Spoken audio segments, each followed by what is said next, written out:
नमस्कार दोस्तों, मैं सुरेंद्र खंडेला सोनी एजुकेशन में आपका स्वागत करता हूं। और दोस्तों, ज्योग्राफी की श्रृंखला चल रही थी, उसमें दूसरे टॉपिक को हम कवर कर रहे थे और राजस्थान के भौतिक प्रदेश पढ़ रहे थे। और राजस्थान के भौतिक प्रदेशों में हमने एक क्लास कंप्लीट की है और पिछले क्लास में हमने बेसिक कॉन्सेप्ट को क्लियर किया है, ठीक है। और अब हम आगे वाले कंटिन्यू करेंगे। देखिए आप आगे वाले पॉइंट देखिए, हम पिछली क्लास में हमने क्या पॉइंट क्लियर किए हैं। देखिए आप, ये देखिए आप, यहाँ से राजस्थान के भौतिक प्रदेश यहाँ से स्टार्ट किए थे हमने। भूगर्भीय संरचना की बात की थी, ठीक है। महाकल्प युग और कल्पों की हमने बात की थी। अवशेषों की हमने बात की थी, गोंडवाना लैंड और अंगारा लैंड, ठीक है। और 33 सागरों की बात हमने की थी। और फिर हमने उचावचों की बात भी की थी। प्रथम प्रकार के उचावच कौन से, द्वितीय प्रकार के उचावच कौन से हैं और उनका निर्धारण कहाँ से किया जाता है, समुद्र तल से किया जाता है, ठीक है। उचावचों के आधार पर भौतिक प्रदेश का विभाजन किया जाता है। फिर हमने बात की थी मैदान, पहाड़ियाँ। अच्छा सॉरी, देखिए हमने पिछली क्लास में ध्यान नहीं दिया। देखिए आप, देखिए 5 चीज़ हमने तो 4 ही लिखी है, ठीक है। एक बात थोड़ा सा ध्यान दें। देखिए आप, तो यहाँ देखिए आप, इस बात को दोबारा देखिए। पिछली क्लास में ये बात हमने की थी, ये देखिए आप, ये थोड़ा सा ध्यान नहीं दिया, ठीक है। तो मतलब हम ये बात जो कर रहे हैं, ये पर्वत पठार यानी पठार, पर्वत, पहाड़ियाँ, ठीक है, पहाड़, ठीक है, और मैदान, इनकी कर रहे हैं। इनमें से इनका आधार बिंदु कौन सा है, इनमें से बात अगर करें, इनका आधार बिंदु तो हमने ध्यान नहीं दिया। तो वहाँ पहाड़ की तो हमने बात ही नहीं की थी, गलती से ध्यान नहीं दिया, ठीक है। तो आप इस बात को ध्यान रखें कि मैदान की अगर बात करें तो मैदान का 300 मीटर ऊंचाई तक का जो क्षेत्र है वो मैदान में आएगा, ठीक है। 600 की अगर बात करें तो वो किस में आएगा, पठार में आएगा। ये ध्यान रखेंगे, उसमें पहले हमने गलती कर दी थी, तो ये ध्यान से समझे, ठीक है। और अगर मैं बात करूँ 1800 वाले की बात करूँ तो ये पहाड़ियाँ इतनी ऊंचाई तक होंगी और ये पहाड़, और ये देखिए आपके पर्वत है 2700 मीटर तक ऊंचाई के वाले क्षेत्र क्या कहलाएंगे, पर्वत कहलाएंगे। तो ये कॉन्सेप्ट आपको ध्यान रखना है, मैदान, पठार, पहाड़ियाँ, पहाड़ और पर्वत है। यानी पठारों से ऊंची पहाड़ियाँ होती है, पहाड़ियों से ऊंचे पहाड़ होते हैं और इनसे ऊंचे पर्वत होते हैं। मैदान सबसे नीचे आते हैं। और मैदान, अगर भूभाग की मैं केवल बात करूँ, भू समकक्ष की अगर मैं बात करूँ, भू समकक्ष की मैं बात करूँ तो वो क्या है, भूमि है, ठीक है। ये भूमि वाला क्षेत्र भूमकक्ष के समान होता है। फिर उससे ऊपर वाला बात करें तो वो मैदान होता है। फिर ऊपर चले थोड़ा सा और तो फिर वो आपका पठारों में आ जाता है। फिर थोड़ा और ऊपर चले, ठीक है, मतलब ऊंचाई के आधार पर इसका निर्धारण ऐसा किया जाता है इन भौतिकों का। इतनी बात हमने कर ली थी और अब हम नए पॉइंट की ओर चलते हैं और यहाँ से राजस्थान के भौतिक प्रदेशों को प्रारंभ करते हैं। देखिए अब बेसिक कॉन्सेप्ट हमने क्लियर कर लिया है, तो देखिए राजस्थान के भौतिक प्रदेशों को बांटने का प्रयास, यहाँ से क्लास स्टार्ट करते हैं। देखिए राजस्थान के भौतिक प्रदेश हमने पढ़ेंगे, लेकिन इनमें पढ़ने से पहले ये तो देखें कि इनका प्रयास किसने किया था। राजस्थान के भौतिक प्रदेश को विभाजन किया किसने है, कौन कौन से भूगोलवेत्ता जिन्होंने प्रयास किया था। तो राजस्थान के भौतिक प्रदेश को बांटने का प्रथम प्रयास की मैं बात करूं, ये सबसे मोस्ट है, ये ध्यान रखेंगे। राजस्थान के भौतिक प्रदेश को बांटने का प्रथम प्रयास किसने किया था, तो ये आप ध्यान रखेंगे। प्रथम प्रयास किसने किया था, वीसी मिश्रा ने किया था। वीसी मिश्रा ने किया था। राजस्थान के भौतिक प्रदेश को बांटने का प्रयास वीसी मिश्रा ने 1966 से 68 के मध्य किया था, ठीक है। इस पुस्तक में किया था। इस बात का उल्लेख इस पुस्तक में मिलता है और ये बात, इसकी पुस्तक है राजस्थान का भूगोल। राजस्थान का भूगोल नामक पुस्तक में इसका उल्लेख किया गया है, ठीक है। और राजस्थान नामक भूगोल, इस पुस्तक का जो प्रकाशन है, इस पुस्तक का जो प्रकाशन किया गया नेशनल ट्रस्ट ने, नेशनल ट्रस्ट इस बुक का क्या किया था, प्रकाशन किया था। 1966 से 68 के बीच में बताते हैं। और वीसी मिश्रा बताते हैं कि राजस्थान के भौतिक प्रदेश, राजस्थान के भौतिक प्रदेशों को ये 7 भागों में विभाजित करते हैं। 7 भागों में विभाजित करते हैं जलवायु को आधार मानकर।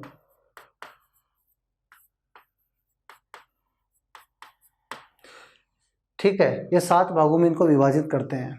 ठीक है, तो राजस्थान के भौतिक प्रदेश को बांटने का प्रथम प्रयास वीसी मिश्रा 1966-67 के मध्य करते हैं। और इसका बुक का जो प्रकाशन, बुक कौन सी है, राजस्थान का भूगोल, इसका प्रकाशन नेशनल ट्रस्ट करते हैं, इसके द्वारा प्रकाशन किया गया। तो ध्यान रखेंगे, इसने कितने भाग बताए राजस्थान के लिए, 7 भौतिक प्रदेश बताए हैं जलवायु को आधार मानते हुए। अब ये 7 भौतिक प्रदेश इसने बताए कौन से हैं, देखिए आप अरावली की मैं अगर बात करूं, देखिए आप ये क्षेत्र है, ये है अरावली। इसने मध्यवर्ती भाग को,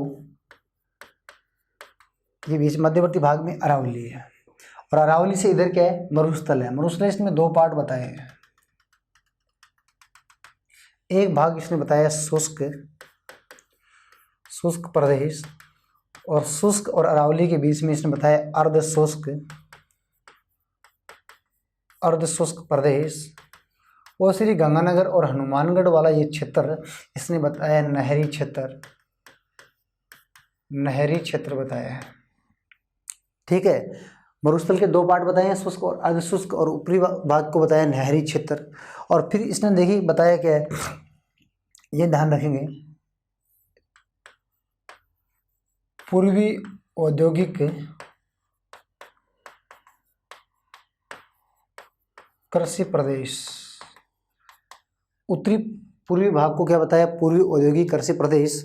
और इस दक्षिणी वाले भाग को बताया दक्षिणी औद्योगिक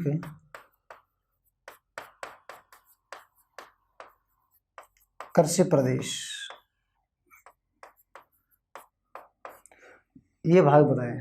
इसके अलावा इसने बताया धौलपुर और सवाई माधोपुर, ये जो क्षेत्र बताया धौलपुर और सवाई माधोपुर, ये क्षेत्र इसने बताया चंबल बीहड़ में बताया, चंबल बीहड़ बताया। ठीक है, तो देखिए आप 7 भाग बताए हैं, शुष्क, अर्ध शुष्क, अरावली, नहरी क्षेत्र, पूर्वी औद्योगिक क्षेत्र, दक्षिण औद्योगिक क्षेत्र, और एक भाग बताया चंबल बीहड़ क्षेत्र बताया। ठीक है, सवाई माधोपुर और धौलपुर वाले क्षेत्र में। तो राजस्थान की भौतिक स्वरूप को बांटने का प्रथम प्रयास वीसी मिश्रा ने किया है, ये आप ध्यान रखेंगे। एक एक को हम पढ़ेंगे राजस्थान के भौतिक प्रदेशों को गहराई से, लेकिन उसको बांटने के प्रयासों को देखें तो प्रथम प्रयास वीसी मिश्रा करते हैं।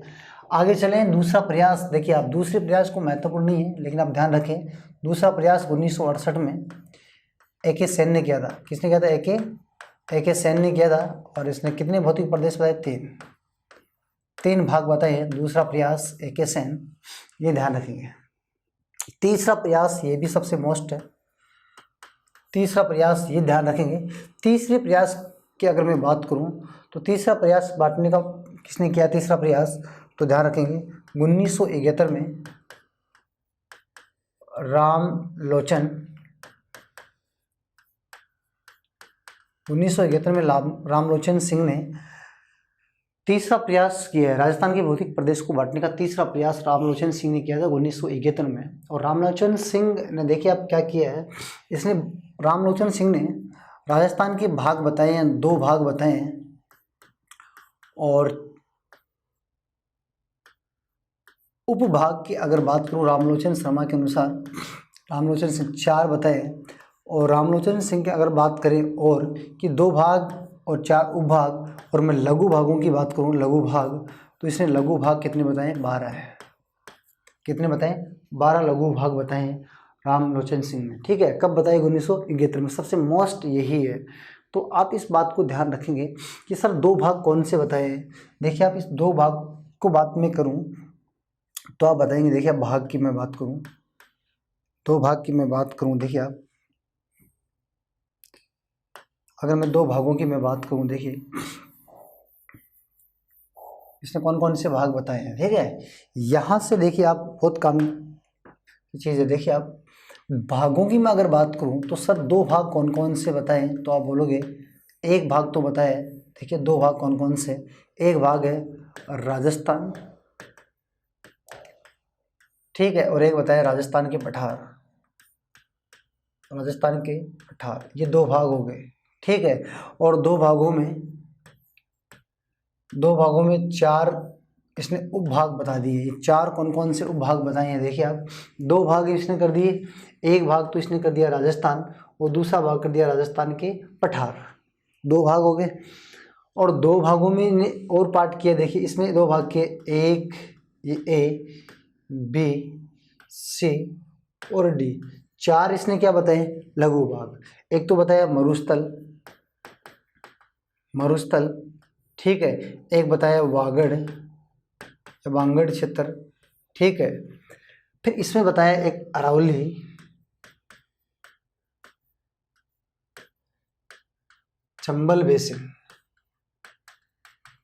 चंबल बेसिन। देखिए आप, मरुस्थल, वागड़, अरावली और चंबल बेसिन, ये 4 क्या है, इसके लघु भाग है, ठीक है, सॉरी उपभाग है।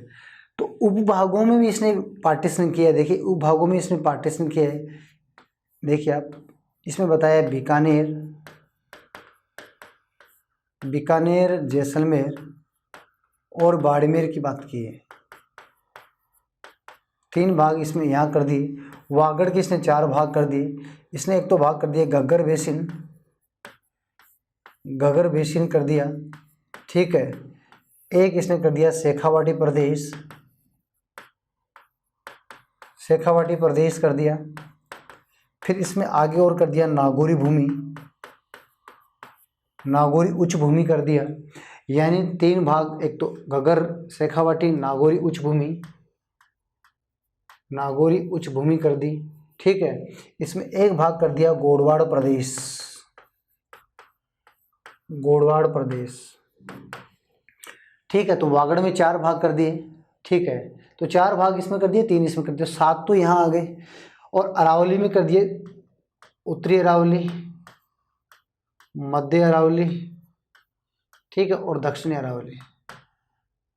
उत्तरी अरावली, मध्य अरावली और दक्षिण अरावली, 3 भाग इसके कर दिए। और चंबल बेसिन के कर दिए उच्च चंबल बेसिन और निम्न चंबल बेसिन, उच्च चंबल बेसिन और निम्न चंबल बेसिन। तो आप देखिए 3 और 4 7 और 7 और 3 10 और 10 और 2 12, 12 क्या है, लघु भाग है, ठीक है। उपभाग कितने, 4, 1 2 3 4, ठीक है। भाग कितने, 2, राजस्थान और राजस्थान के पठार। समझ पा रहे हैं, ठीक है। तो ये सबसे मोस्ट था, ये आप ध्यान रखेंगे। 1971 वाला रामलोचन सिंह वाला ध्यान रखेंगे। अच्छा, इसमें देखने की अगर कोशिश कर रहे हैं तो देखिए आप, ये अरावली है। मैं थोड़ी सी बात करूं अरावली की, तो अरावली इसको 3 भागों में बांटा। ये अरावली, अरावली है, इसने इस भाग को बांट दिया किसमें, मरुस्थल में, ठीक है। मरुस्थल में बांट दिया इस भाग को, और इस भाग को बांट दिया घग्गर, घग्गर बेसिन, ठीक है। ये मतलब ये पूरा बांगड़ है, मरुस्थल, बांगड़, अरावली और ये चंबल, ठीक है। ये 4 कर दिए इसने भाग। फिर मरुस्थल में इसने कितने बता दिए, 3, बीकानेर, जैसलमेर, बाड़मेर। और वागड़ में कितने बता दिए, 4, यानी घग्गर नदी का बेसिन, शेखावाटी प्रदेश, नागौरी उच्च भूमि और गोडवाड़ प्रदेश, ठीक है। और इस अरावली को कर दिया उत्तरी अरावली, मध्य अरावली, दक्षिणी अरावली। ये बात हम आगे पढ़ने वाले हैं। और चंबल में, ठीक है, चंबल, उच्च चंबल बेसिन और निम्न चंबल बेसिन की बात करेंगे। तो ये बात तीसरा प्रयास किया गया है। तो तीसरे प्रयास में आप इतनी बात ध्यान रखेंगे, ठीक है। ये बात आपको ध्यान रखनी है तीसरे प्रयास में, मरुस्थल में कितने, वागड़ में कितने, ये, ठीक है। आगे मैं बात करता हूँ तीसरे प्रयास के बाद में। तो देखिए चौथा प्रयास की मैं बात करूँ तो चौथा प्रयास A.K. तिवारी,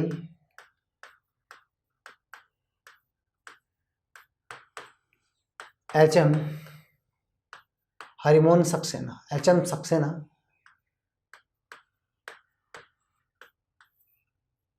A.K. तिवारी और H.M. सक्सेना ने किया है। कितने भाग बताए इसने, 4 भाग बताए,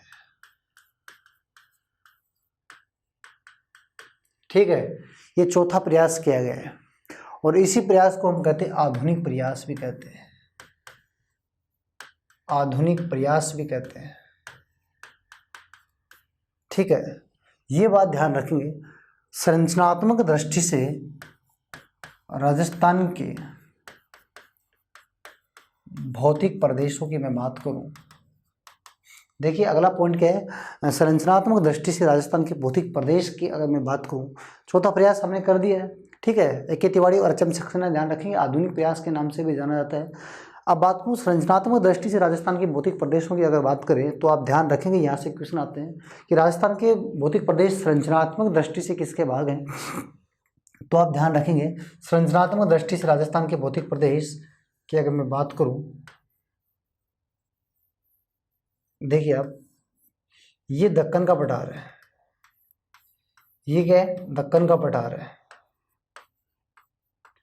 दक्कन का पठार, ठीक है। दक्कन के पठार के ऊपरी भाग ये जो हिमालय के सारे सारे विंध्याचल, ये जो क्षेत्र है, ये जो क्षेत्र, ये जो भाग है, ये है वृहद मैदान, इसको बोल सकते हैं उत्तर का विशाल मैदान, इसे उत्तर का विशाल मैदान कहते हैं, ठीक है। ये देखिए वृहद मैदान या उत्तर का विशाल मैदान। तो देखिए संरचनात्मक दृष्टि से राजस्थान के भौतिक प्रदेश दो ध्यान रखेंगे, एक तो वृहद मैदान या उत्तर के विशाल मैदान की बात करें उसके पार्ट है, और दूसरी बात करें तो दक्कन का पठार, या दक्कन के पठार का नाम नहीं है तो प्रायद्वीप पठार। राजस्थान संरचनात्मक दृष्टि से प्रायद्वीप पठार और मैदान का भाग है। भारत में इस मैदान का भाग और इस प्रायद्वीप पठार का भाग है राजस्थान, ठीक है। मुख्य रूप से संरचनात्मक दृष्टि से देखें तो बात समझ पा रहे हैं। तो संरचनात्मक दृष्टि से दो चीज़ ध्यान रखनी है, एक तो उत्तर का विशाल मैदान और दक्कन का पठार। दक्कन के पठार को क्या कहते हैं, प्रायद्वीपीय पठार कहते हैं। इसके तीनों ओर पानी है और तीनों ओर पानी जिसके होता है उसको क्या कहते हैं, प्रायद्वीप। ये इधर अरब सागर है या मन्नार की खाड़ी है, इधर बंगाल की खाड़ी है, तो ये पठारी क्षेत्र है। तो ये तीनों ओर पानी होने के कारण ये क्या है, प्रायद्वीप है। बात समझ रहे हो आप, ठीक है। और तीनों ओर जिसके भूभाग होता है, देखिए बंगाल की खाड़ी के तीनों ओर भूभाग है, यहाँ भूभाग, यहाँ भूभाग, यहाँ भूभाग, तो खाड़ी के तीनों ओर भूभाग होते हैं, जबकि प्रायद्वीप के तीनों ओर जल होता है। ये बात आपको ध्यान रखनी है। तो ये कॉन्सेप्ट भी आप ध्यान रखेंगे और चौथा प्रयास भी ध्यान रखेंगे। इसके अलावा अगर मैं थोड़ा सा और कॉन्सेप्ट देखूं और बात करें प्रयास की, तो देखिए आप भौगोलिक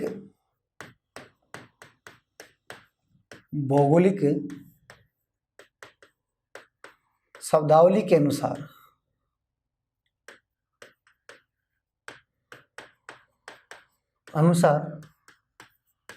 राजस्थान के भौतिक प्रदेशों की मैं बात करूं, तो 3 भागों में बांटे गए हैं। इसके अलावा और भी बात करें, राजस्थान की भौगोलिक शब्दावली के अनुसार राजस्थान के भौतिक प्रदेशों को 3 भागों में बांटा गया है। तो ये कॉन्सेप्ट भी आप ध्यान रखेंगे कि सब 3 कौन कौन से हैं। तो देख लीजिए आप 3 कौन कौन से हैं, ये देखिए आप 3 कौन कौन से, यहाँ से देख लीजिए आप। देखिए ये बीच मध्यवर्ती भाग में कौन है, अरावली है, ये अरावली है, ठीक है, ये अरावली है, ये बात है। ये कौन है, मरुस्थल है, देखिए आप मरुस्थल, ये क्या है, अरावली है, ये अरावली है, मैं यहाँ लिख देता हूँ अरावली, ठीक है। और ये क्या है, मैदान है, ठीक है, मैदानी क्षेत्र है या पठारी क्षेत्र है। तो देखिए इस भाग को कहा गया है मरु, इस भाग को कहा गया मेरू और इस भाग को कहा गया माल।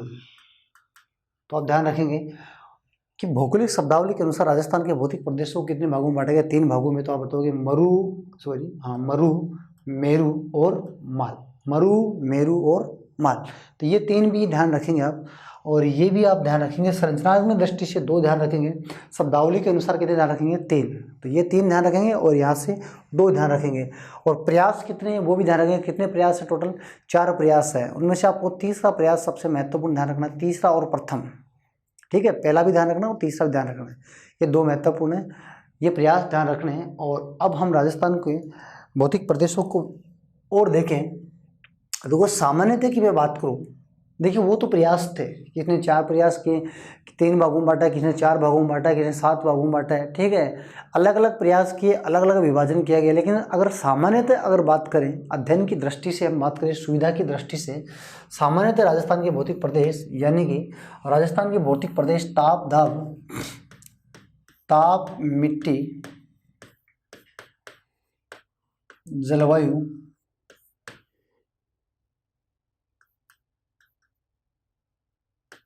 वनस्पति नदी बेसिन आदि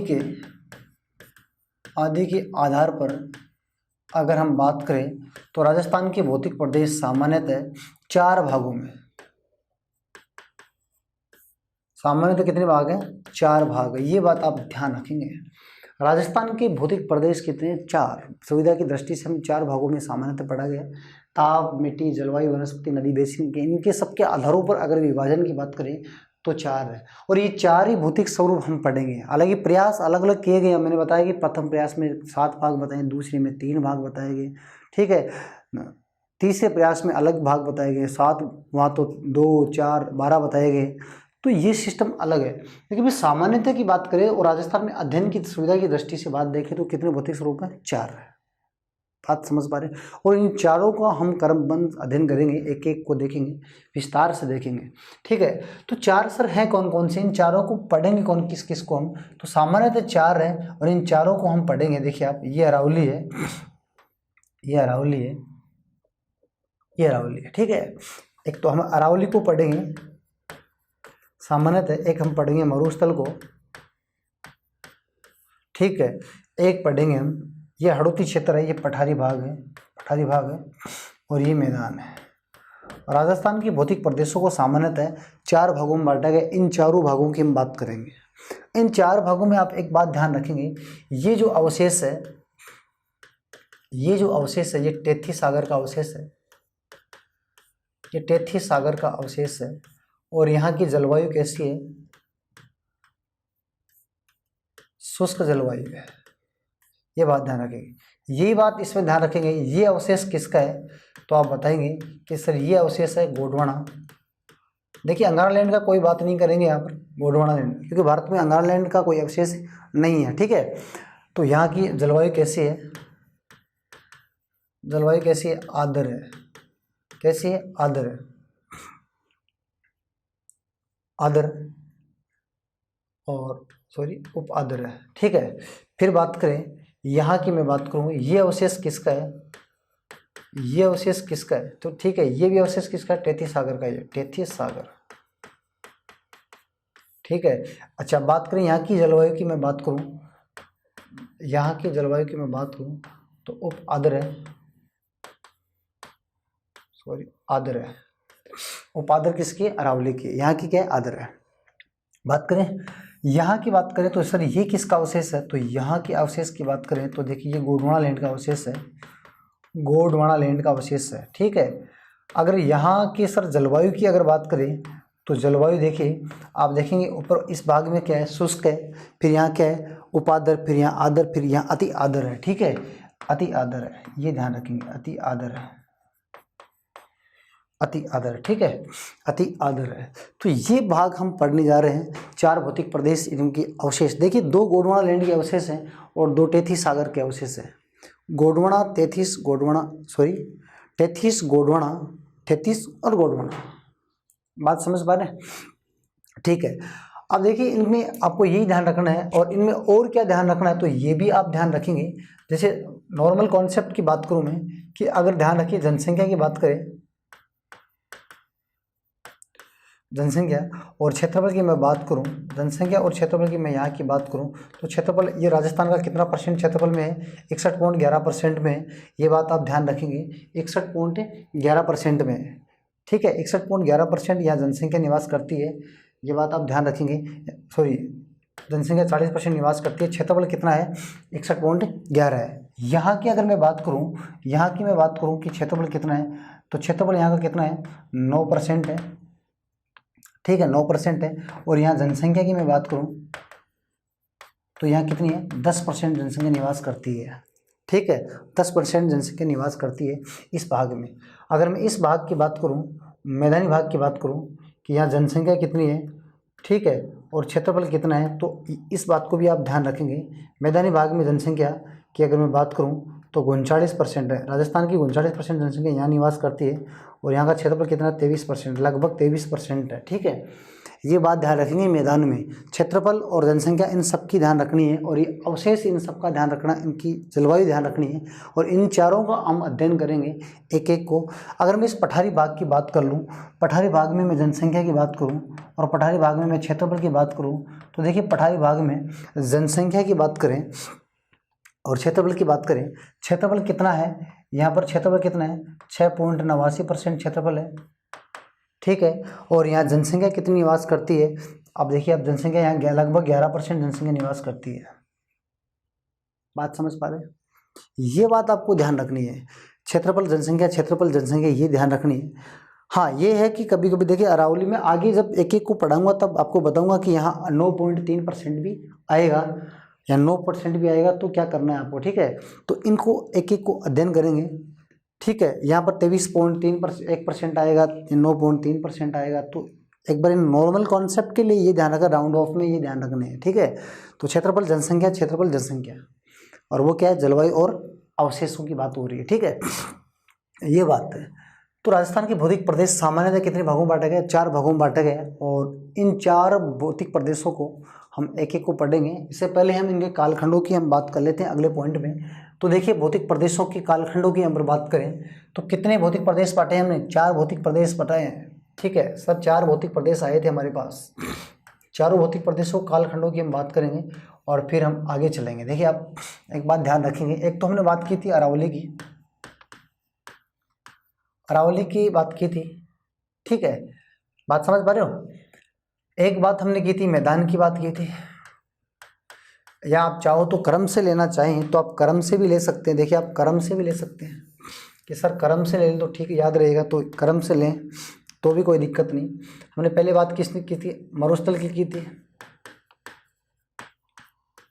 एक भाग मरुस्थल था, एक भाग क्या था, अरावली था। फिर अरावली के इस साइड में क्या था, मैदान था पूर्वी भाग में, और मैदान के दक्षिणी भाग में क्या था, पठारी प्रदेश,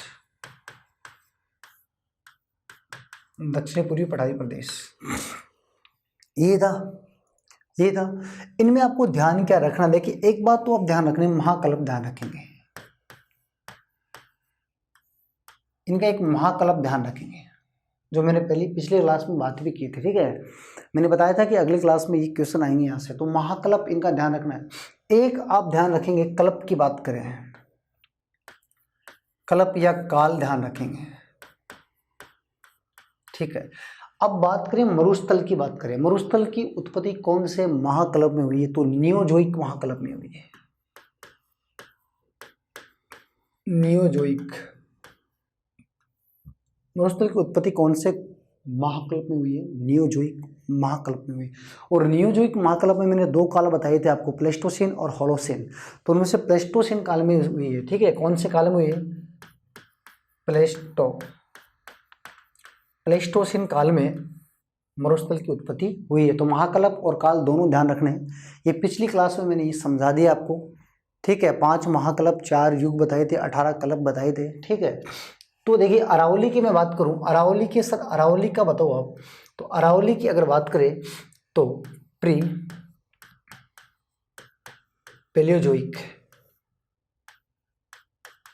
पैलियोजोइक तो क्या है, महाकल्प है। और अरावली का अगर मैं काल, देखिए ये जो भाग ऊपर वाला चल रहा है महाकल्प की बात हो रही है, नीचे वाले भाग में हम किसकी बात कर रहे हैं, कल्प की बात कर रहे हैं।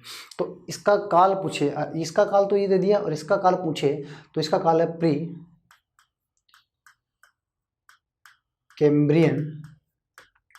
कैम्ब्रियन काल, ठीक है। यहां से क्वेश्चन डायरेक्ट आते हैं, आप ध्यान रखेंगे। मैदान की बात करें तो वही है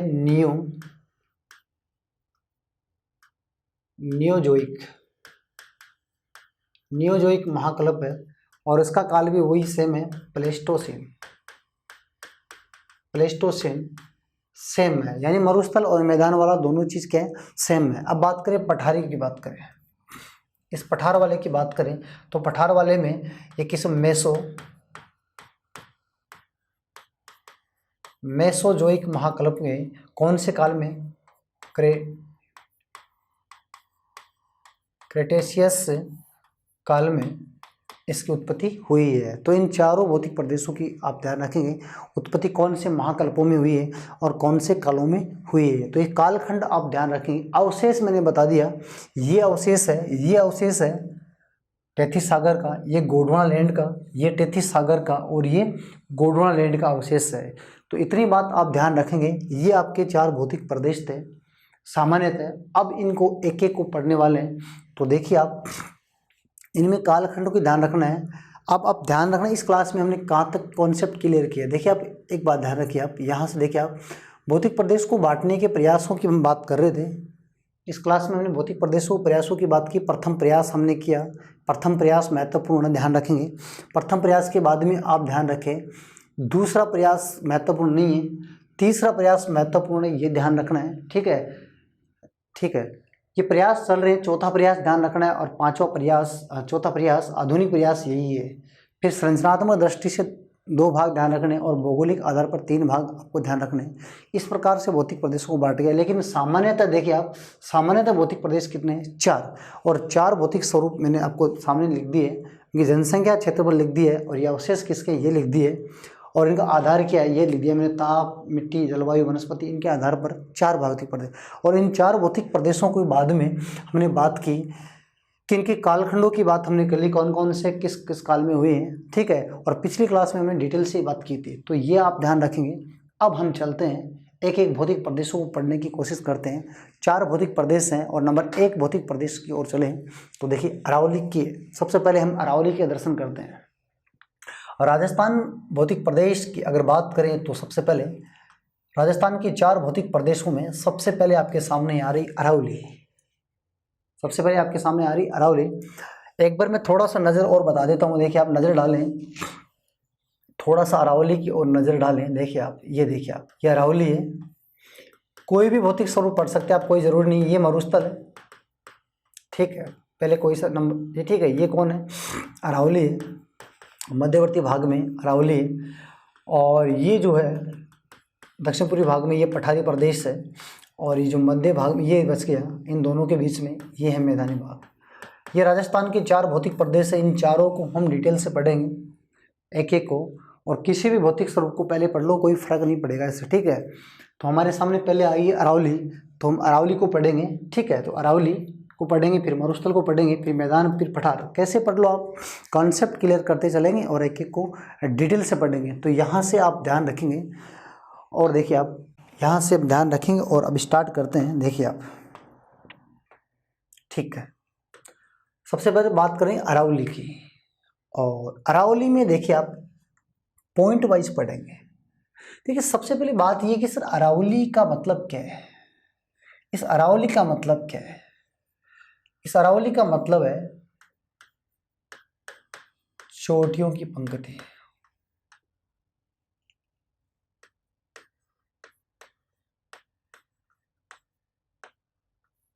पंक्ति, अरावली का मतलब है चोटियों की पंक्ति। बात समझ रहे हो बात? अब सर अरावली को हम पढ़ेंगे और पॉइंट वाइज पढ़ेंगे, अरावली के सारे पॉइंट क्लियर करेंगे। राजस्थान भौतिक स्वरूप को, पहले भौतिक स्वरूप को स्टार्ट कर लिए और उसमें अरावली पढ़ रहे हैं, और अरावली के पॉइंटों को और देखें तो सबसे पहले हमारे सामने एक पॉइंट आ रहा है उत्पत्ति। उत्पत्ति की बात करें, यानी कि अरावली पर्वतमाला, ये देखिए आप, अरावली पर्वतमाला में उत्पत्ति के कॉन्सेप्ट को क्लियर करेंगे। या मध्यवर्ती भाग में क्या है? अरावली है। इस अरावली के प्रत्येक पॉइंट हम क्लियर करेंगे, आप बने रहिए। अरावली, एक बार आप अरावली पढ़ लो, फिर कोई भी एग्जाम हो, उम्मीद करता हूँ एक भी पर्सन बाहर नहीं जाएगा, इतना विश्वास भी दिलाता हूँ मैं आपको। ठीक है, तो देखिए अब अरावली की हम बात कर रहे हैं, और यहाँ से भौतिक प्रदेश स्टार्ट हो गए। नंबर 1 भौतिक प्रदेश हो गए स्टार्ट। तो सबसे पहले हमारे सामने आया उत्पत्ति की बात हो रही है। ठीक है, तो आप बोलोगे सर अरावली की उत्पत्ति कौन से काल में हुई है? तो देखिए अभी मैंने जस्ट पहले बात की थी, तो आप इसमें क्वेश्चन कुछ भी कर सकते हैं। देखिए एक तो इस काल की बात करें तो प्री कैम्ब्रियन है। काल कौन सा? प्री कैम्ब्रियन काल में हुई है। महाकल्प आपके सामने आया था, महाकल्प कौन सा है? तो महाकल्प आपके सामने आ चुका, प्री पैलियो। प्री पैलियोजोइक महाकल्प आ गया। अगर ये ऑप्शन में नहीं है तो आप बोल सकते हैं धारवाड़। धारवाड़ समय में अरावली की उत्पत्ति हुई, क्योंकि जब अरावली की उत्पत्ति हुई तो इसी समय धारवाड़ क्रम की चट्टानों की उत्पत्ति हुई। तो धारवाड़, इसका नाम धारवाड़ कैसे पड़ा? कर्नाटक में धारवाड़ में सबसे पहले इन चट्टानों का अध्ययन किया गया था, तो इसका धारवाड़ क्रम की चट्टानें इसी काल से संबंधित है। तो धारवाड़ समय में अरावली की उत्पत्ति हुई। अगर ये भी ऑप्शन में नहीं है तो 650 मिलियन वर्ष पहले अरावली की उत्पत्ति हुई। 650 मिलियन वर्ष पहले अरावली की उत्पत्ति हुई। अगर ये भी ऑप्शन में नहीं है तो आप ध्यान रखें, अरावली की उत्पत्ति 65 करोड़ वर्ष पहले हुई है। अरावली की उत्पत्ति 65 करोड़ वर्ष पहले हुई है, ये बात आप ध्यान रखेंगे। और इसके बाद में ध्यान रखेंगे, इतनी बात आपको ध्यान रखनी कि अरावली की उत्पत्ति हुई कब है, ठीक है। धारवाड़ समय, महाकल्प की बात करें या काल की बात करें, 65 करोड़ वर्ष पहले हुई है, ठीक है। ये बात आप ध्यान रखेंगे। अरावली की उत्पत्ति अगर मैं बात करूं तो अरावली की उत्पत्ति प्लेटों की अभिसारी गति से हुई है। प्लेटों की अभिसारी गति से हुई है, और प्लेटों की अभिसारी गति से फोल्ड पड़ जाने से यानी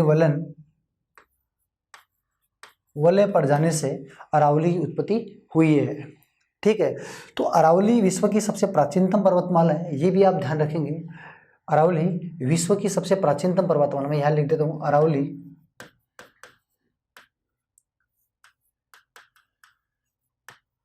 विश्व की प्राचीनतम वलित पर्वतमाला है। ध्यान रखिए, जब उत्पत्ति हुई है वलित के रूप में थी, फॉल्ट के रूप में, लेकिन वर्तमान में किसके रूप में? अवशिष्ट के रूप में। अरावली वर्तमान में किसके रूप में? अवशिष्ट में। आज इसका वर्तमान में भाग देखें तो अवशिष्ट के रूप में है, ठीक है। मुख्य भाग इसका नहीं रहा है, ठीक है। अवशिष्ट के रूप में होते हैं। अरावली वर्तमान में अवशिष्ट के रूप में, विश्व की सबसे प्राचीनतम पर्वतमाला है अरावली। जब इसकी उत्पत्ति हुई तो वलित के रूप में हुई थी, लेकिन अब वर्तमान में देखें तो अवशिष्ट के रूप में। तो ये 2 पॉइंट इधर वाले क्लियर ध्यान रखने हैं। विश्व की सबसे प्राचीनतम पर्वतमाला है, ठीक है। हर पॉइंट को हम क्लियर करते चलेंगे, ठीक है। और इतनी बात आपको ध्यान रखनी है। दूसरा पॉइंट आपके सामने आया कि अरावली की तुलना, देखिए अरावली की तुलना, ये अरावली की तुलना की अगर मैं बात करूं तो ध्यान रखें, अरावली की तुलना मुख्य रूप से अगर देखें पर्वतमाला के साथ में अध्ययन तुलना करें तो पर्वतमाला की मैं बात करूं तो पर्वतमाला, तो अरावली की तुलना कौन से पर्वतमाला से की जाती है? तो ये आप ध्यान रखेंगे,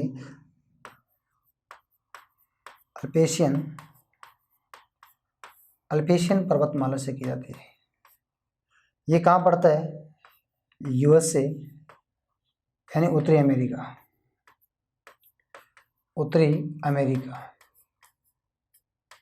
अरावली की तुलना किससे की जाती है? अल्पेशियन पर्वतमाला से की जाती है। कहाँ पड़ती है? यूएसए में, उत्तरी अमेरिका के पूर्वी तट पे पड़ती है। उत्तरी अमेरिका के पूर्वी तट पर अल्पेशियन पर्वतमाला की तुलना अरावली से की जाती है, या अरावली की तुलना इससे की जाती है। दोनों को कालखंड क्या है? समान है, लगभग समान है। तो अरावली की तुलना, ये ध्यान रखेंगे, ये क्वेश्चन डायरेक्ट आते हैं, अरावली की तुलना किससे की जाती है। अगर मैं और बात करूँ कि अरावली की तुलना और किससे की जाती है, तो ये बात आप ध्यान रखेंगे। अगर मैं किसी वाद्य यंत्र की बात करूँ कि अरावली की तुलना किस वाद्य यंत्र से की जाती है, तो वो तंदूरा से की जाती है। तंदूरा से अरावली की तुलना की जाती है। तत्वाद्य यंत्र ही है, ठीक है। तत्वाद्य यंत्र तार से बना हुआ, ठीक है। तो अरावली की तुलना अगर पर्वतमाला पूछे तो अल्पेशियन है, लेकिन वाद्य यंत्र पूछे तो कौन है? तंदूरा। ये बात आप ध्यान रखेंगे, दोनों ही तुलना की बात हो रही है। अगर मैं बात करूँ तुलना अंग की, कि अरावली की तुलना शरीर के कौन से अंग से की जाती है, तो आप ध्यान रखेंगे शरीर के कौन से अंग से की जाती है? कर्णवत। ये कर्णवत है, यानी कान से की जाती है। अरावली की तुलना किससे की जाती है? कान से की जाती है। एक कैसी है? कर्णवत है, ठीक है। तो देखिए ये तीनों ही पॉइंट अरावली की तुलना के हैं। अगर क्वेश्चन डायरेक्ट तीनों एक साथ पूछेगा नहीं, पर्वतमाला पूछे तो अल्पेशियन करना है, वाद्यंत्र पूछे तो तंदूरा करना है कि कौन से वाद्यंत्र से, और अंग पूछे कि कौन शरीर के कौन से अंग से की जाती, तो फिर कान करेंगे कि कान से की जाती है, कर्णवत फैली हुई है राजस्थान में। तो ये 2 पॉइंट हमने क्लियर किए अरावली के। अरावली के अगले वाले पॉइंटों में हम चलते हैं। हम अरावली पढ़ रहे हैं और अरावली को पॉइंट वाइज पढ़ेंगे, पूरे पॉइंट अरावली के क्लियर करेंगे। 20-25 पॉइंट अरावली के करेंगे क्लियर, फिर मरुस्थल के इतनी पॉइंट के लिए करेंगे, ऐसे ही हम मैदान के करेंगे, ऐसे ही हम पठारी भाग के करेंगे। तो आप बने रहिए। देखिए अरावली के तीसरे पॉइंट की अगर मैं बात करूं तो तीसरा पॉइंट आपके सामने है कि अरावली की चट्टान की अगर बात हो रही है तो अरावली में चट्टान, अरावली में चट्टान की बात हो रही है कि कौन सी चट्टान है, अरावली में किस प्रकार की चट्टानें पाई जाती है। तो देखिए अरावली में सर्वाधिक क्वार्टजाइट,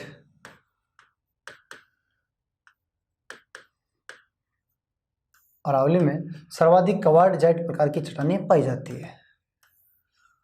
डायरेक्ट क्वेश्चन आएगा अरावली में किस प्रकार की चट्टानें पाई जाती है, क्वार्टजाइट। लेकिन क्वार्टजाइट की अगर मैं बात करूं और डिटेल से बात करूं तो क्वार्टजाइट भी देखिए 3 चट्टानों से मिलकर बनी हुई है। एक तो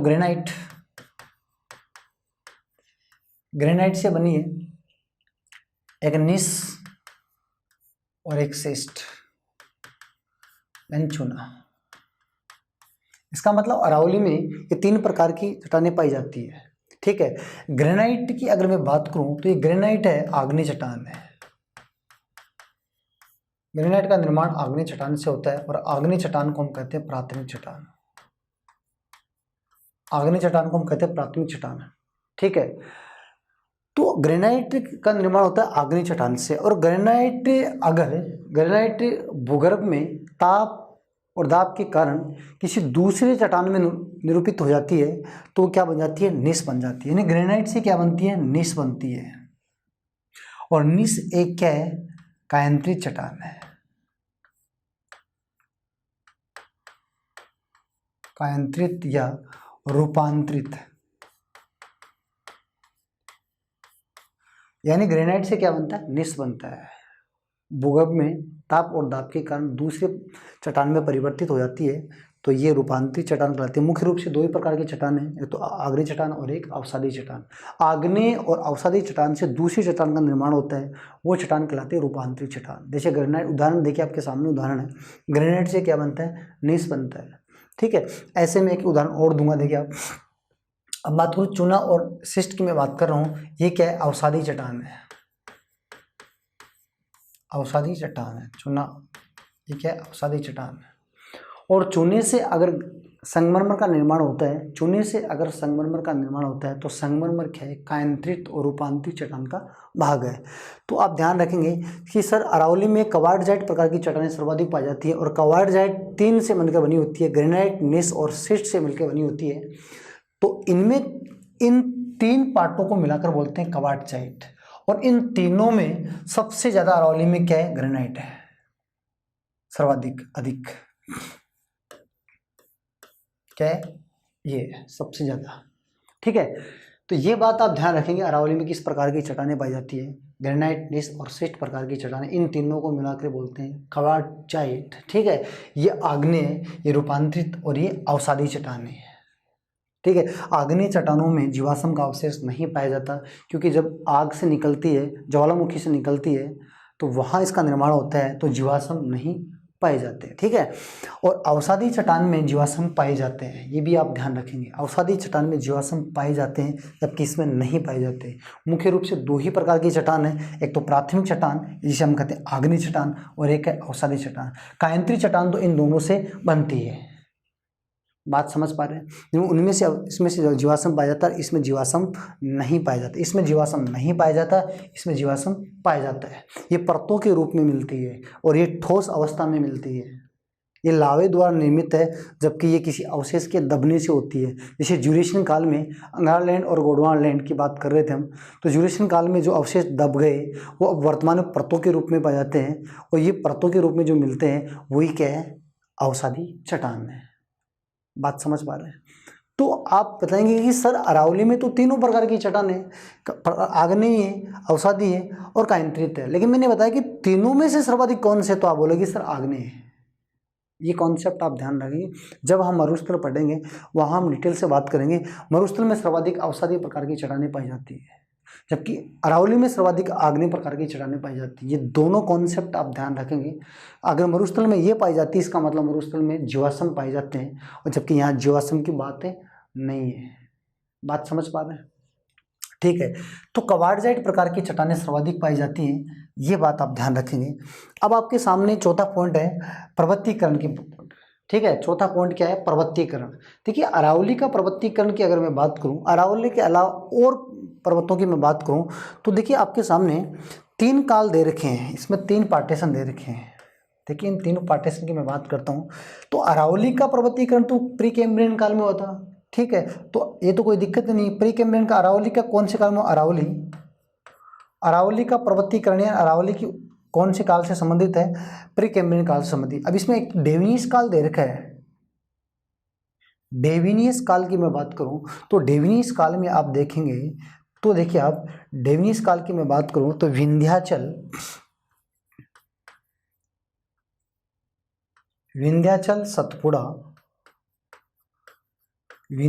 सतपुड़ा, ठीक है, और यूराल पर्वत, इन 3 पर्वतों का पर्वतीकरण डेवनीस काल में हुआ है। तो देखिए आप डेवनीस काल की अगर मैं बात करूं तो डेवनीस काल में मैंने 3 पर्वत लिखे हैं, ये आपको मुख्य रूप से ध्यान रखना है। उन 3 में से 2 पर्वत भारत में है, यानी विंध्याचल भारत के मध्यवर्ती भाग में, मध्य भारत में जल विभाजन का काम विंध्याचल ही करता है। ठीक है, मध्य गुजरात से लेकर सासाराम बिहार तक। इसी विंध्याचल के दक्षिण भाग में जो फैली हुई पर्वतमाला है वो कौन सी है? सतपुड़ा है। तो ये सतपुड़ा है, आप ध्यान रखेंगे। सतपुड़ा के जस्ट ऊपर वाला भाग कौन सा है? विंध्याचल है। तो ये ध्यान रखेंगे, विंध्याचल और सतपुड़ा का पर्वतीकरण कौन से काल से संबंधित है? इनके कौन से काल से संबंधित है? डेवनीस काल से संबंधित है। बात समझ पा रहे हो? और डेवनीस काल जब मैंने पढ़ाया था पिछली क्लास में तो मैंने बताया था डेवनीस काल कौन से महाकल्प में आता है, ये आप बताएंगे। ठीक है, और इसी दोनों पर्वतमाला के बीच में, विंध्याचल और सतपुड़ा के बीच में, इसी दोनों के बीच में नर्मदा नदी बहती है। ठीक है, और भारत में महान ब्रंश घाटी में बहने वाली नदी भी कौन सी है? नर्मदा ही है। नर्मदा नदी महान ब्रंश घाटी में नदी में बहती है, नर्मदा, ताप्ती, ठीक है, और गोदावरी नदी, दामोदर नदी। तो महत्वपूर्ण नदी कौन सी है जो ब्रंश घाटी में बहती है? नर्मदा है। सतपुड़ा और विंध्याचल के मध्य से बहती है। तो सतपुड़ा और विंध्याचल ये 2 तो भारत में हो गए। अब सर यूराल पर्वत कहाँ है? तो यूराल पर्वत की मैं बात करूँ, देखिए यूराल पर्वत कहाँ है ये मैं बात कर रहा हूँ। देखिए आप ध्यान से देखिए, ये भारत है। ठीक है, मैं एशिया की बात कर रहा हूँ। किसकी बात कर रहा हूँ? यूरोप है, ये यूरोप है, और ये मैं बात कर रहा हूँ एशिया की। यूरोप और एशिया के मध्य जो प्राकृतिक सीमा का निदान करती है वो जो पर्वतमाला है, उस पर्वतमाला का नाम क्या है? यूराल है। यूराल पर्वतमाला यूरोप और एशिया को अलग करती है। यूरोप और एशिया को बोलते हैं यूरेशिया। बात समझा? तो यूरेशिया को अलग कौन करती है? यूराल पर्वत करती है। ठीक है, और यूराल पर्वतमाला किस में आती है? यूरोप में आती है। तो यूराल पर्वतमाला का भी पर्वतीकरण कौन से काल में हुआ था? डेवनीस काल में हुआ था। तो ये डेवनीस, ये भी आप ध्यान रखेंगे। इनमें 2 महत्वपूर्ण, ये देखिए हमारे भारत से संबंधित है, ये ध्यान रखेंगे। यहाँ से जब हम नर्मदा नदी पढ़ेंगे तब मैं और डिटेल से बताऊंगा। नर्मदा नदी बहती है और इसी नर्मदा नदी से राजस्थान में कौन कौन से ज़िले लाभान्वित हैं। तो एक चीज़ें दूसरी चीज़ों से जुड़ी हुई हैं। ठीक है, तो यही कॉन्सेप्ट क्लियर करते जाएंगे, आगे बढ़ते जाएंगे। आगे वाले टॉपिकों में मज़ा आने वाला है क्योंकि हर चीज़ को कॉन्सेप्ट क्लियर करेंगे। जैसे मैं नर्मदा नदी की बात करूँगा तो वहाँ विंध्याचल आएगा, फिर विंध्याचल से मैं कालों की बात करूँगा, तो ऐसे बातें वापस दोहराते रहेंगे। ठीक है, तो आप अरावली की बात कर ली हमने। सर डेवनीस काल की बात करें, सर ट्रेजरी काल की अगर बात करें तो ट्रेजरी काल में एक तो आप ध्यान रखेंगे सर हिमालय इससे संबंधित है, हिमालय। और ट्रेजरी काल के प्रथम चरण में, अगर ट्रेजरी काल के प्रथम चरण में देखिए, ठीक है, यहां पर हिमालय की बात ध्यान रखना है, एटलस ध्यान रखना है, एटलस, एंडीज,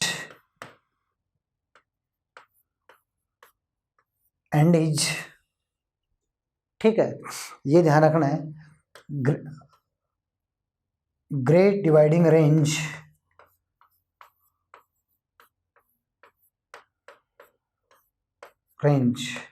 इनका पूर्ण रूप से यहाँ निर्माण हो चुका था। ठीक है, रोकी की बात कर लूँ मैं, रोकी, ठीक है, ये भारत में, हिमालय भारत में, एटलस कहाँ पड़ती है? अफ्रीका में, रोकी कहाँ पड़ती है?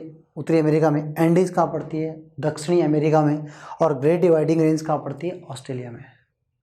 ठीक है, ये ध्यान रखना। विश्व की सबसे लंबी पर्वतमाला कौन सी है? एंडीज है। विश्व की दूसरी सबसे लंबी पर्वतमाला कौन सी है? रॉकी है। ये बात आप ध्यान रखेंगे। तो ये पर्वतीकरण था, इनमें से हमें मुख्य रूप से अरावली का पर्वतीकरण देखना था। वो कौन सा था? प्री कैम्ब्रियन काल था। डेवनिश काल के भी दो महत्वपूर्ण है, ठीक है। और ट्रेसी काल का एक महत्वपूर्ण भारत के लिए, जो कौन है? हिमालय। तो ये 4 पॉइंट हमने क्लियर किए, ठीक है। आगे की हम बात करें तो आप ध्यान रखेंगे, आगे हम देखें तो आते हैं उपनाम की बात करें। आगे की अगर बात करें तो उपनाम है, ठीक है। तो सर उपनाम की अगर मैं बात करूं, अरावली के उपनामों की अगर बात करें तो देखिए अरावली को अरावली कहाँ कहते हैं? ये बात तो सबसे पहले, अरावली कहाँ कहते हैं? तो गुजरात में कहते हैं। अरावली कहाँ कहते हैं? गुजरात में कहते हैं।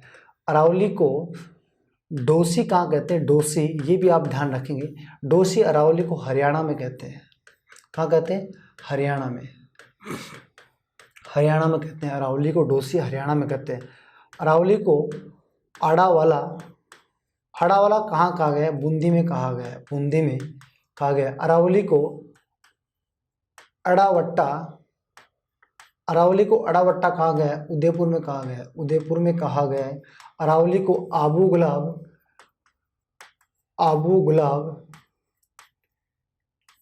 गुलाब या भाकर के नाम से कहाँ जाना जाता है? तो ये सिरोही में जाना जाता है। सिरोही में इसे इस नाम से जाना जाता है। इसे दिल्ली रेंज के नाम से कहा जाता है। दिल्ली रेंज, इसे दिल्ली रेंज की बात करूँ मैं, दिल्ली रेंज के नाम से कहाँ जानते हैं? तो इसे दिल्ली में जानते हैं। और इसी दिल्ली रेंज में इसे रायसीना की पहाड़ी के नाम से भी जानते हैं। रायसीना की पहाड़ियाँ, दिल्ली में से रायसीना की पहाड़ी के नाम से भी जाना जाता है। और इसी अरावली को पुराणों में परिपत्र के नाम से जाना जाता है। परिपत्र, अरावली को पुराणों में परिपत्र के नाम से जाना जाता है। अरावली को एपो कॉफी के नाम से भी जाना जाता है। अरावली को एपो कॉफी के नाम से भी जाना जाता है। तो ये बात आप ध्यान रखेंगे। अरावली के नाम, अरावली को अरावली गुजरात में, डोसी हरियाणा में, अड़ावाला बूंदी में, अड़ावट्टा उदयपुर में, अबू गुलाब कहाँ कहते हैं?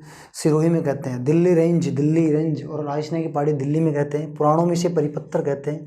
और ऐसे इसको क्या नाम है? एपोकॉफी के नाम से भी जाना जाता है। तो ये अरावली के उपनाम है। यहाँ से डायरेक्ट क्वेश्चन आते हैं, तो आप ध्यान रखेंगे। अब आपके सामने अरावली का एक लास्ट पॉइंट आ रहा है इस स्लाइड में। तो अब अरावली की अगर मैं अवशेष की बात करूं तो ये बात हमने थोड़ी देर पहले भी की थी। अरावली किसका अवशेष है? गोंडवाना लैंड का अवशेष है। तो देखिए आप अरावली की मैं डायरेक्ट बात करूं तो किसका अवशेष है? गोंडवाना लैंड का अवशेष है। अरावली गोंडवाना लैंड का अवशेष है। ये बात आप ध्यान रखेंगे। ये बात हमने कर ली है थोड़ी देर पहले। तो पहले मैंने बात की थी कि यहाँ पेंजिया है। देखिए की थी बात हमने, पेंजिया है, ये भूभाग है। पेंजिया भूभाग के चारों ओर क्या है? पैंथालासा है। और कार्बोनिफेरस काल में पेंजिया के 2 भाग होते हैं। कार्बोनिफेरस काल में पेंजिया के 2 भाग होते हैं, अंगारा लैंड और गोंडवाना लैंड होते हैं। ठीक है, अंगारा लैंड और गोंडवाना, अंगारा लैंड, और इस भूभाग का नाम है गोंडवाना लैंड। अंगारा लैंड और गोंडवाना लैंड, ये 2 भाग होते हैं। और बीच में इनमें जल राशि आती है, उसका नाम क्या है? टेथिस सागर है। ये क्या है? टेथिस सागर है। तो अंगारा लैंड, गोंडवाना लैंड और टेथिस सागर की बात हमने थोड़ी देर पहले की थी। इसी क्लास में स्टार्टिंग में यही बात की थी, ज़्यादा बात यहाँ दोबारा नहीं करेंगे। ठीक है, तो अरावली किसका अवशेष है? गोंडवाना लैंड का अवशेष है। अरावली किसका अवशेष है? गोंडवाना लैंड का अवशेष है। और आप ये बात भी ध्यान रखेंगे, भारत में भी 2 ही प्रकार के, देखिए भारत किस का अवशेष है? तो टेथिस सागर का अवशेष है और एक गोंडवाना लैंड का अवशेष है। टेथिस सागर और गोंडवाना लैंड का अवशेष है कौन? भारत। ये बात आप ध्यान रखेंगे। ठीक है, इतनी बात ध्यान रखेंगे, गोंडवाना और टेथिस सागर। यानी अंगारा लैंड का अवशेष भारत में नहीं है, राजस्थान में भी नहीं है। तो ये पॉइंट ध्यान रखेंगे, उपनाम और ये अवशेष किसका अवशेष है। ठीक है, इतनी बात आप ध्यान रखेंगे। तो ये अरावली में कितने पॉइंट क्लियर कर लिए हमने, 6 पॉइंट क्लियर कर लिए। अगले वाले पॉइंट हम अगली क्लास में देखेंगे और उम्मीद करता हूँ ये क्लासें आपको समझ पा रहे होंगे। ठीक है, धन्यवाद।